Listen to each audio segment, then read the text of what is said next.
Um, then we did the same was with computer, second one, computer trading, because the guy who I found through friends, he offered me, so look, we had already money to invest, we had already, I had, so we already could invest in some computer stuff to start with, and we organized a second partnership business. But again, it was through company, so we have to organize company and work as not as a partners, but informal partners. You can't put in writing, so it's not possible. It wasn't possible. Then the third business, yeah, and then the guys after computer trading, we did computer trading for several years, 1 or 2 years, not much. But then our clients who found that I'm quite respectable, they thought that I'm respectable. So, and they said, look, we have very good business direction, so forklift trading, and we need someone who invests in the business, so we'll help you to sell this forklifts to start with. So everything you have money, we can now buy a lot of nice stuff, stock to start with. So again, so we were partners, so it's sort of this. So I started myself, but they offered me to do that. So I didn't know what to do with that. So with forklifts, what is this? How to do that? And then we were lucky again. So we formed like the company and started to do that. And after several good negotiations with former government agencies, so we found very good stuff, and in 3-4 years we had very good business.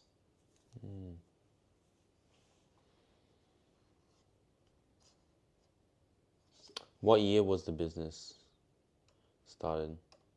The first one was started in 1887. I still remember that was the government issue law of cooperation, it's called. So they allowed you to start private business. And we started immediately. Then after that, we started computer business probably next year. So 1987, 1988. And then forklifts trading I started in 1990. So it was like in 1990 when I started forklifts trading, and it was immediately much more interesting than the others activities. So we decided to put all our attention into this direction. So and we started to make more and more contracts, and everything was reinvested in the business. We had much more stock, then much more contracts, then much more stock, and we were one of the first probably companies who started private warehouse and equipment business in Moscow, and a huge market as well. So What struggles did you face when starting a business in Russia, or specifically when starting your computer business? well, that always was, it was always risky, always risky. Even with Windows cleaning and other stuff, it didn't have like, you can't face all necessary, let's say, safety issues. If anything happened, accident or something, you go to prison immediately. So it wasn't like easy, what you always taking risks. This is why I don't like Windows cleaning business, because the profit you have is much less than risks you're taking. So that's when you value both, so you're looking for something else. Once computer arrived, I enjoyed it because much less risky. No one can fall from the window, you know.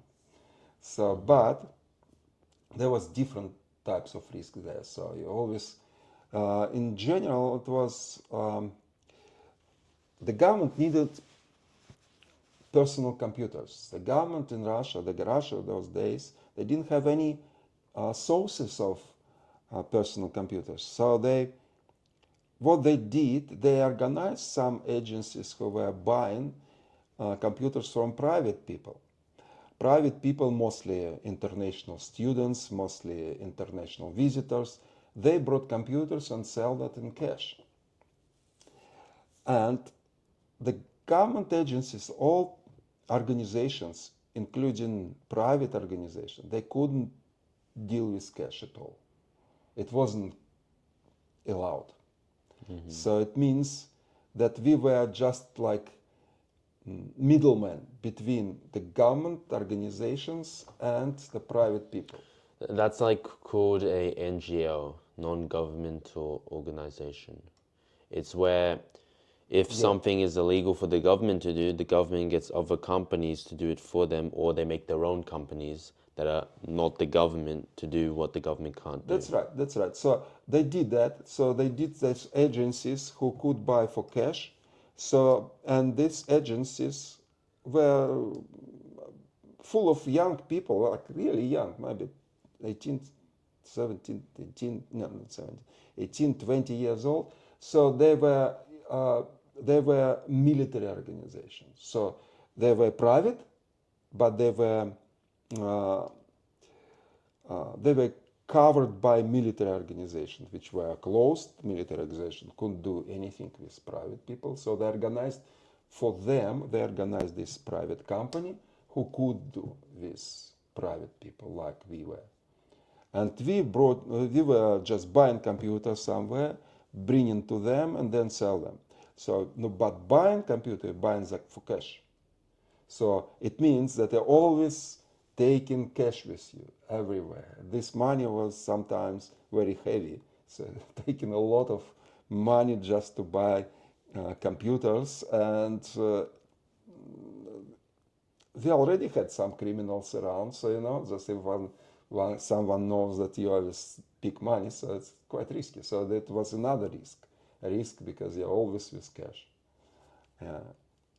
And not risk only from bandits, but from government as well. So we had some stories about how they actually uh, observed the guys with their activities, private activities like that.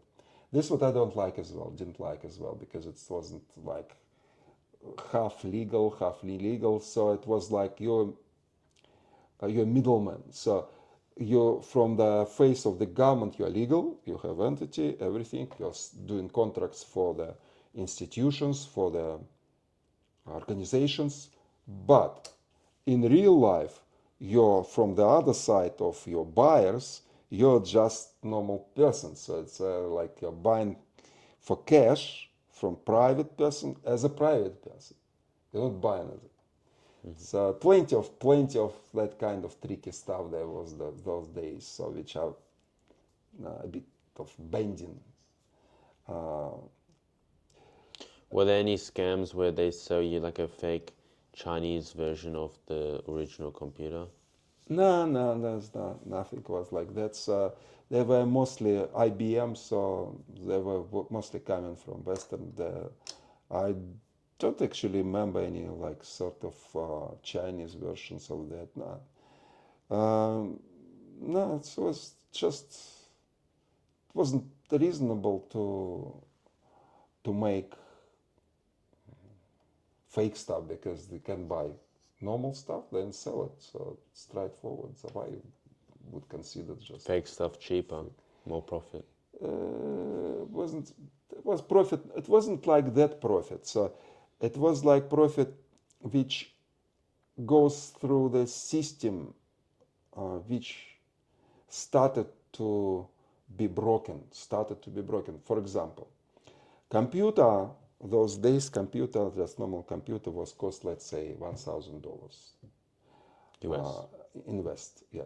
So then person who is bringing into country, he's selling it for let's say $2,000 US. US. So 1,000 profit. Why not? It's good stimul to sell. We are providing this computer which we bought for $2,000 to the government organization because we have officially as a company to company rules to sell. So we are selling it for let's say 40,000 US. US or something like that. So, so it's like not 40,000, let's say 4,000, like 4,000, maybe more, but again, 2-3 times more expensive. And as a result, you have like from one computer you can get 2 or 3 thousand. I thought it's big money, so big, but we have very cheap life those days. So the life was cheap because after selling one computer, I could buy country house for $2,000 or $3,000. Yeah, something like that. I bought a country house with land, with buildings on that. So it just was straightforward. One day, so that's it. You buy a country house. Not now anymore, but again. And all life was much cheaper compared to transferring that life to dollars. So it was like the salary was $100 a month. So it was just everywhere, normal salary. $200 a month was considered as you're rich. Like deans at university. So like top levels of professors, they have $200-300 a month, maybe four.